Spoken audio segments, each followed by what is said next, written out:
Bienvenue sur Tesla Fil. Aujourd'hui, vidéo exceptionnelle. Je vais vous présenter un bijou, la Taycan que vous voyez derrière moi, la Porsche électrique.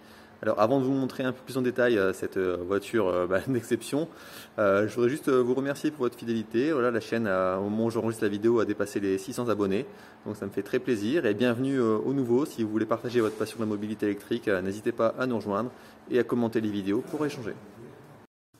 Le Porsche Taycan est le seul modèle électrique de Porsche. Il existe en plusieurs versions. Donc il y a le Taycan de base sous les 90 000 euros, donc qui peut faire le 0 à 100 en 5,4 secondes.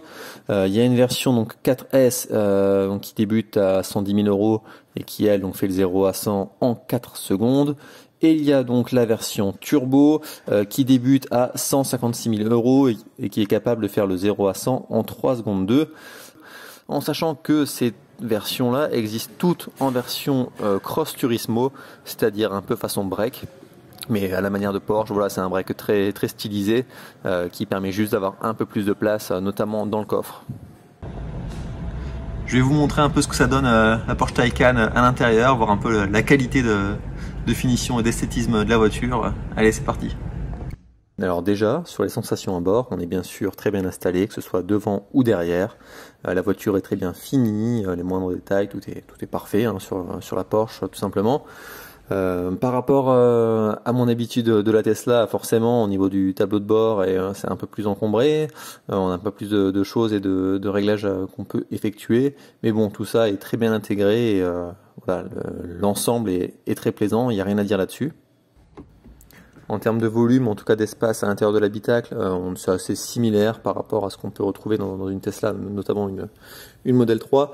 Au niveau du coffre, forcément il est plus petit sur la Taycan, on va dire classique, par rapport à la version plus break Cross Turismo.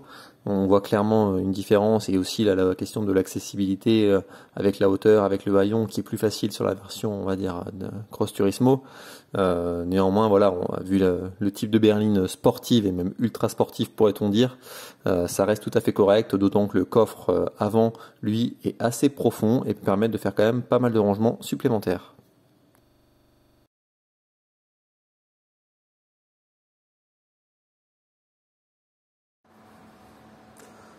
Je dois vous avouer que je suis un peu déçu. Je devais vous présenter une Taycan 4S, voilà, qui est environ à 110 000 euros, qui est la deuxième, on va dire, Taycan. Après, donc la Taycan, on va dire, d'entrée de gamme sous les 100 000 euros.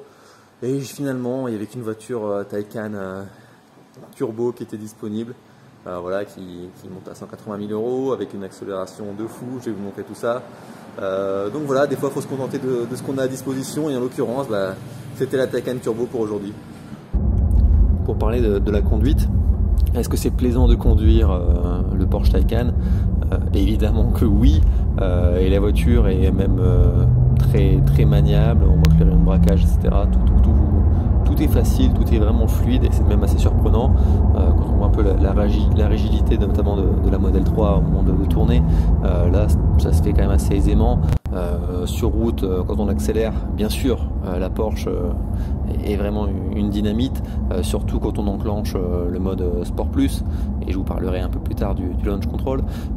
Mais c'est vraiment voilà, très plaisant, on est très proche du sol, hein, on est en version berline très sportive, et le maintien sur la route, voilà, c'est juste parfait, quoi. Même en se permettant de pousser un petit peu sur le champignon sur des routes, on va dire pas désertes mais presque, on voit très bien que on se sent bien et en sécurité, même dans des routes un petit peu sinueuses. On voit que la voiture tient vraiment très bien la route. Je vais maintenant vous faire un petit focus sur le launch control. C'est le mode qui permet de débloquer l'accélération maximale du Porsche Taycan et donc d'avaler le 0 à 100 en 3 secondes. C'est très impressionnant, ça scotche bien au siège, il faut bien mettre sa tête accoudée au dossier, et si on rajoute la petite option avec le Porsche Sound pour avoir, on va dire, l'équivalent d'un son un peu thermique, ça envoie. C'est assez fou. Ça remet les idées en place. Hein. Ah, carrément.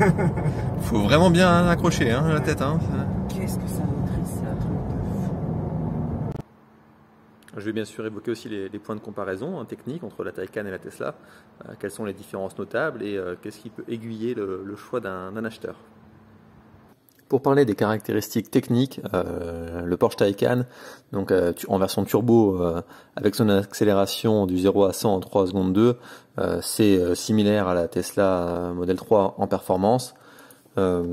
Si on compare maintenant avec la Model S, la Plaid, là cette fois-ci c'est un peu en dessous de Tesla.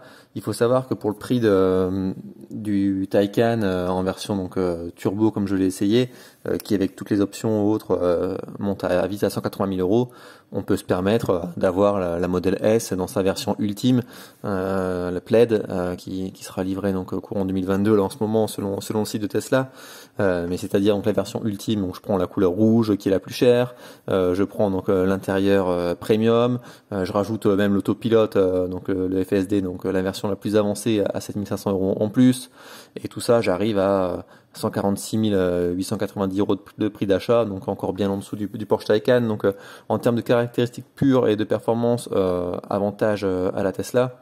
C'est encore plus vrai si on compare l'autonomie. La Tesla Model S, donc en version Plaid, affiche une autonomie de 628 km, donc en WLTP, quand la Porsche Taycan, elle, se contente de 484 km avec la batterie Performance Plus. Cette batterie Performance Plus, donc ça permet de passer de, on va dire, 79 à 93 kWh. Ça a un petit coût de 5 500 € en plus pour alourdir un peu l'addition par rapport au Porsche Taycan. Donc voilà, il y a un avantage comme ça d'un point de vue purement pragmatique à la Tesla. Si on ajoute bien sûr la puissance du réseau de superchargeurs de Tesla qui facilite encore pour l'instant les trajets par rapport à Ionity et aux autres réseaux de recharge, on voit qu'il y a un avantage quand même d'un point de vue purement pratique sur la Tesla. Les dimensions, le Porsche Taycan c'est assez similaire, même avec un modèle 3 en 4,9 mètres de long, on est très proche, mais la version, on va dire, du Taycan, elle est encore plus basse, 1,37 mètres de haut, et elle nous colle vraiment à la route. Du coup, cette berline, elle est belle, elle est superbe, mais le volume de coffre, là je l'ai un peu évoqué, 407 litres à l'arrière, 84 devant. On n'entasse pas les valises, et on peut avoir bien mieux donc sur la Model 3, sur la Model Y, et sur la Model S on arrive à 793. Donc on voit, voilà, d'un point de vue caractéristique pure, on a plus d'autonomie, on va un peu plus vite et on a plus de capacité de stockage sur la Tesla par rapport au Porsche Taycan. Mais bien sûr, il n'y a pas que ça qui compte. J'espère que cette petite présentation vous a plu.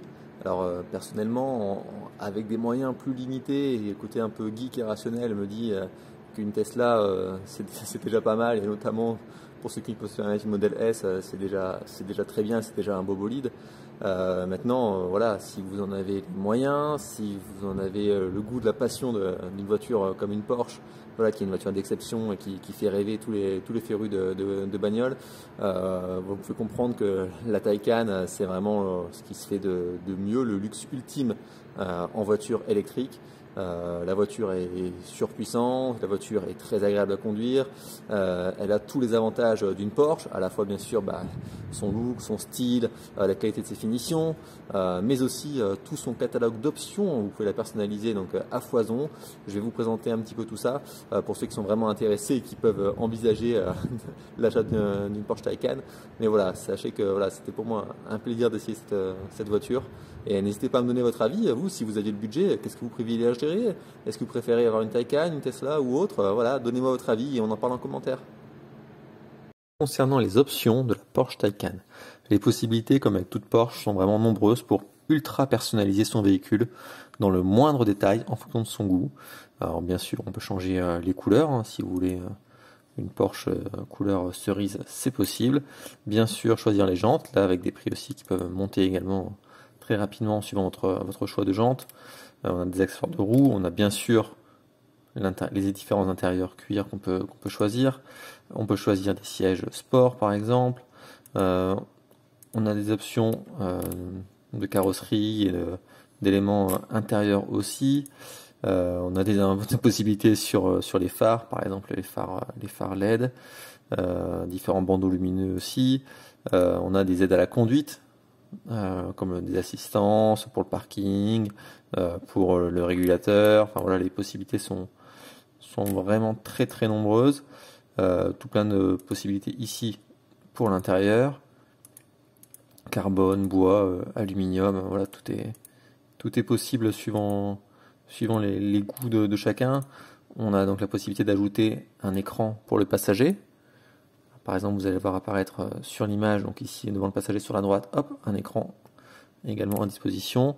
On a des solutions aussi donc, en immobilité, alors la pompe à chaleur par exemple pour consommer moins d'énergie. Tout un tas de câbles également en option. On peut avoir le petit plaisir pour aller chercher sa Porsche au sein de l'usine directement. Et tout un tas d'autres accessoires plus ou moins nécessaires ou indispensables, chacun jugera. Donc vous voyez que les possibilités sont vraiment très nombreuses avec la Porsche.